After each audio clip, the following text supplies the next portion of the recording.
आज मैं BCom part 1 के छात्राओं को अकाउंट्स के अंतर्गत इंसॉल्वेंसी अकाउंट के बारे में बतला रहा हूँ। इंसॉल्वेंसी अकाउंट बनाने से पहले इंसॉल्वेंसी किसको कहते हैं यह जानना ज़रूरी है। इंसॉल्वेंसी दिवालिया ऐसे व्यक्ति, ऐसे व्यापार को कहते हैं जो अपने ऋणों के भुगतान को नहीं करते हैं, ऋण चुकाने में असमर्थ हो जाते हैं क्योंकि उनकी संपत्तियों से ज़्यादा देनदारियां हो जाती हैं। ऐसी स्थिति में जब ऋण देय होता है तो उनको नहीं चुका पाते हैं, तो इन्हें ही दिवालिया कहते हैं। दिवालिया घोषित न्यायालय के द्वारा होता है, कोर्ट के द्वारा।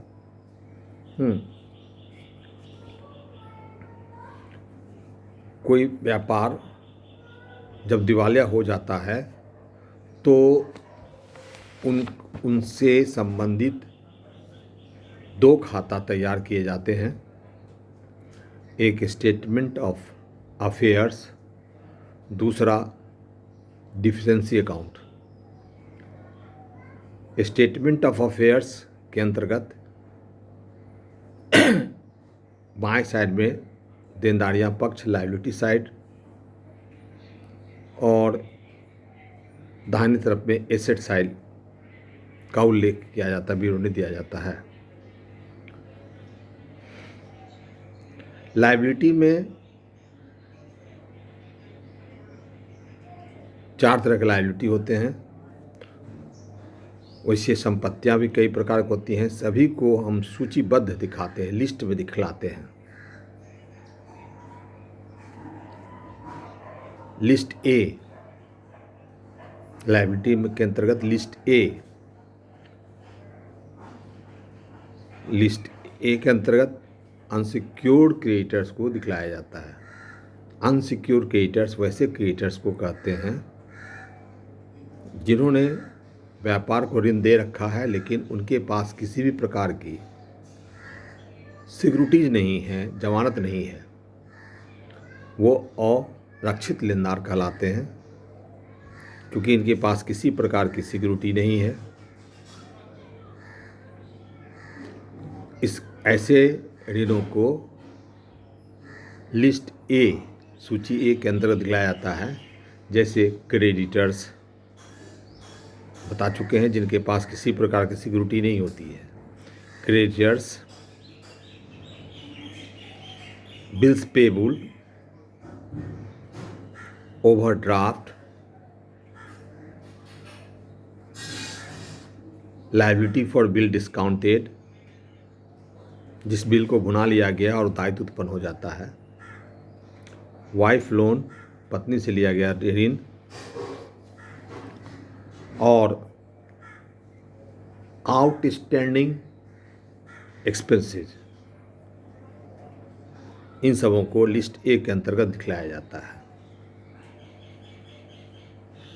List B, fully secure creditors, ऐसे क्रेडिटर्स जिनके पास उनके ऋण के अमाउंट से अधिक की संपत्ति सिक्योरिटीज में होता है, साधारण भाषा में कह सकते हैं जमानत के रूप में होता है। इन्हें फुल्ली सिक्योर क्रेडिटर कहते हैं क्योंकि इनके ऋण की डूबने की आसार नहीं होता। उनके पास उनके दिए गए उनके ऋण की राशि से बहुत अधिक संपत्ति होती है।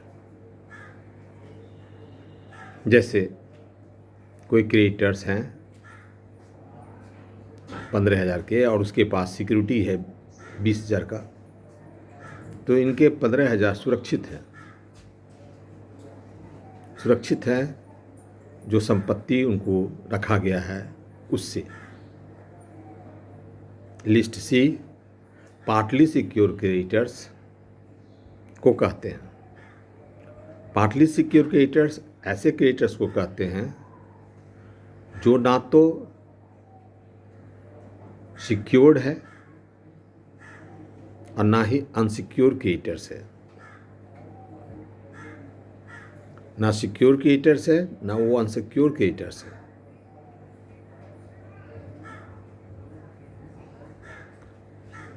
अर्थात ऐसे क्रेडिटर्स जिसके पास के ऋण तो होती है, ऋण की जमानत के रूप में संपत्ति तो होती है, लेकिन संपत्ति का वैल्यू उनके ऋण की राशि से कम का होता है।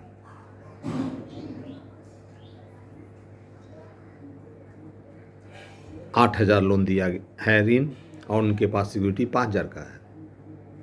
पार्टली सिक्योर क्रेडिटर इसे ही कहते हैं। और लिस्ट डी प्रेफरेंशियल क्रेडिटर्स को कहते हैं। प्रेफरेंशियल क्रेडिटर्स पूर्वाधिकार लेनदार, अर्थात ए हो गया अनसिक्योर क्रेडिटर्स, बी हो गया फुल्ली सिक्योर क्रेडिटर्स, सी हो गया पार्टली सिक्योर क्रेडिटर्स और डी हो गया प्रेफरेंशियल क्रेडिटर्स। प्रेफरेंशियल क्रेडिटर्स जो कि स्वभाव से अनसिक्योर्ड होते हैं, लेकिन इन्हें दूसरे अनसिक्योर क्रेडिटर से पहले भुगतान पाने का अधिकार होता है। ऐसे क्रेडिटर से राशि ली नहीं गई होती है, उन्होंने कोई उधार माल बेच के नहीं रखा होता है, बल्कि जैसे कि हमारे व्यापार में वो कार्य करता था, उनका वेतन बकाया रह गया, मजदूरों की मजदूरी बाकी रह गई, सरकार को जो टैक्स देना था वो टैक्स नहीं दे पाए, बाकी है। तो ऐसे जो ड्यू अमाउंट होते हैं उनको प्रेफरेंशियल क्रेडिटर कहते हैं। यहाँ पर एक बात का उल्लेख हमें करना चाहिए पहले कि इंसॉल्वेंसी अकाउंट के अंतर्गत भारत के जितने भी राज्य हैं या केंद्र शासित हैं, तो उनमें विभक्त किया गया है। अर्थात हमारे यहाँ एक प्रेसिडेंसी इंसॉल्वेंसी टाउन है, प्रेसिडेंसी इंसॉल्वेंसी टाउन एक्ट कहते हैं उसको, और दूसरा होता है प्रोविंशियल इंसॉल्वेंसी एक्ट। प्रेसिडेंसी के अंतर्गत याद रखेंगे आप, केवल 3 ही राज्य आते हैं, मुंबई, चेन्नई और कोलकाता। ये 3 राज्य आते हैं प्रेसिडेंसी इंसॉल्वेंसी टाउन एक्ट में। शेष जितने भी राज्य हैं वो प्रोविंशियल में आते हैं। ऐसा इसलिए यहाँ पर उल्लेख करना ज़रूरी था क्योंकि प्रेफरेंशियल क्रेडिटर्स या अन्य जगहों पर थोड़ा सा अंतर होता है। जैसे प्रेफरेंशियल में हमने बताया आपको कि क्लर्क का वेतन बाकी है, क्लर्क का, ऑफिसर का नहीं। मजदूरों की मजदूरी बाकी है और किसी भी प्रकार के सरकारी कर बाकी है। इसकी कुछ सीमा भी बताया गया है जिसका उल्लेख बाद में कर लेंगे या आप पुस्तकों में देख लेंगे। लायबिलिटी साइड में ये 4 लिस्ट आए। अब बाकी एसेट साइड में आते हैं। लिस्ट ई, एफ, जी और एच ये एसेट साइड में दिखलाया जाएगा। ए, B, C, D liability side में दिखलाया जाएगा। तो लिस्ट ई में प्रॉपर्टी दिखलाया जाता है। जितने भी प्रॉपर्टीज हैं उस व्यापार को, उसके बुक वैल्यू इनर कॉलम में और estimated to produce outer column में, अमाउंट कॉलम में दिखलाया जाता है। यहाँ पर ध्यान रखेंगे वह संपत्ति जो कि सिक्योरिटी में चला गया है, किसी के पास सिक्योरिटी के रूप में रखा गया, उन्हें इसमें नहीं दिखलाएंगे। शेष संपत्तियों को दिखलाया जाएगा। लिस्ट ई, इसको कहते हैं list E as per property. List F में डेटर्स को दिखलाया जाता है। डेटर्स जो देनदारियां हैं, इनको भी 3 कैटेगरी में रखा गया। गुड, ऐसे डेटर जो गुड हैं। गुड का मतलब क्या हुआ? जिसकी 100% राशि प्राप्त हो जाएगी। वैसे देनदार जो हमें 100% राशि प्राप्त हो जाएगा, गुड डेटर कहलाया। और बैड डेट जो हमें प्राप्त नहीं होने वाला है, वो सारा राशि अप्राप्त है, प्राप्त नहीं होगा, जिसको हम कह सकते हैं कि डूब गया, उसको बैड डेट मानते हैं। और तीसरे कैटेगरी में डेटर जो आते हैं वो होता है डाउटफुल डेट्स। डाउटफुल डेट्स, उसमें कुछ आ सकते हैं, कुछ नहीं आ सकते हैं। यानी इनके अंतर्गत वे राशि हैं डाउटफुल, जैसा कि आप सब जानते हैं, संदेहात्मक, संदिग्ध। दैट में 50% यस होता है, 50% नो कह सकते हैं हम। तो 50% का मतलब डाउटफुल का माने समझाया हमने, राशि के बारे में नहीं बताया, अमाउंट के बारे में नहीं बताया। तो डाउटफुल डेट्स जो संदेह है, तो उसकी कुल राशि में दिखलाया जाता है और उसमें कितने राशि प्राप्त होने की संभावना है उसको अलग दिखलाया जाता है। एफ में हुआ लिस्ट एफ। और list G bills of exchange, bill receivable, जिसको भुनाया नहीं गया, डिस्काउंट नहीं कराया गया, नॉट डिस्काउंटेड, उस अमाउंट को दिखलाते हैं।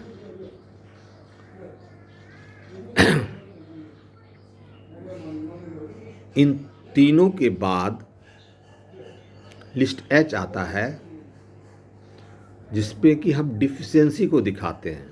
डिफिशियंसी आप सब जानते हैं, जिसका माने होता है कमी। अर्थात list A B C D, इन चारों की दायित्व का योग और ई एफ जी का योग, इनमें से जो अंतर होता है वो डिफिशियंसी कहलाया। उसको लिस्ट एच में दिखलाते हैं। कमी है उतना व्यापार में। तो इस तरह 8 लिस्ट हुआ, 4 list A B C D liability side में, E F G H asset side में। उसके बाद दूसरा बनता है डिफिशियंसी अकाउंट। डिफिशियंसी अकाउंट में लेफ्ट साइड में इसमें डेबिट क्रेडिट नहीं होता है, 2Y का उल्लेख नहीं होता है। लेफ्ट साइड में कैपिटल दिखलाते हैं, अर्थात excess of assets over liabilities. Business का प्रॉफिट जो होता है उन्हें दिखलाया जाता है। उसके बाद जो बिजनेस का लोन में एग्जम्पशन मिल गया, एग्जम्पशन फ्रॉम लायबिलिटी, देना नहीं है, छूट मिल गई हमें, वो दिखलाया जाता है। इंटरेस्ट ऑन कैपिटल को दिखलाया जाता है।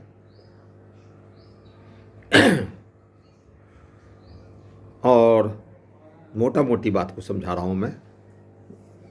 उसके बाद excess of private assets over private liability, private assets से ज़्यादा, जितना ज़्यादा है प्राइवेट लायबिलिटी से, उस अमाउंट को दिखाया जाता है। और तत्पश्चात लिस्ट एच में जितना डिफिशियंसी आया उन्हें दिखलाया जाता है। दाहिने साइड में, जिसमें हमने बताया ये बाएं साइड में डिफिशियंसी अकाउंट के, दाहिने साइड में excess of liability over assets.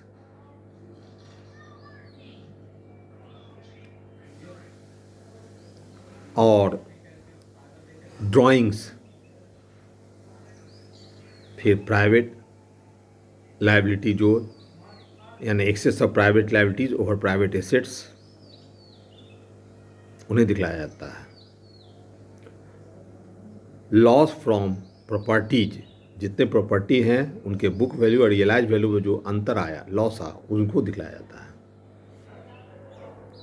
Debtor में जो लॉस हुआ, जैसे बैड डेट्स और डाउटफुल डेट्स में जो अमाउंट नहीं मिलेगा, लॉस फ्रॉम डेटर।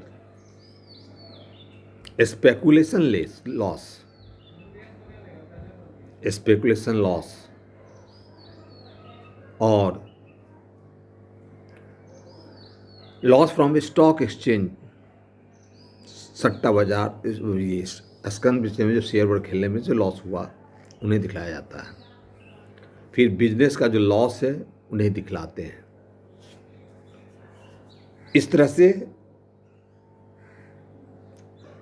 ये मोटे मोटे बताया गया। जैसे बिल डिस्काउंटेड में जो लायबिलिटी होती है, लायबिलिटी फ्रॉम बिल डिस्काउंटेड, जिसको कि आपने लिस्ट ए में दिखलाया था, उस राशि को भी दिखलाया जाएगा।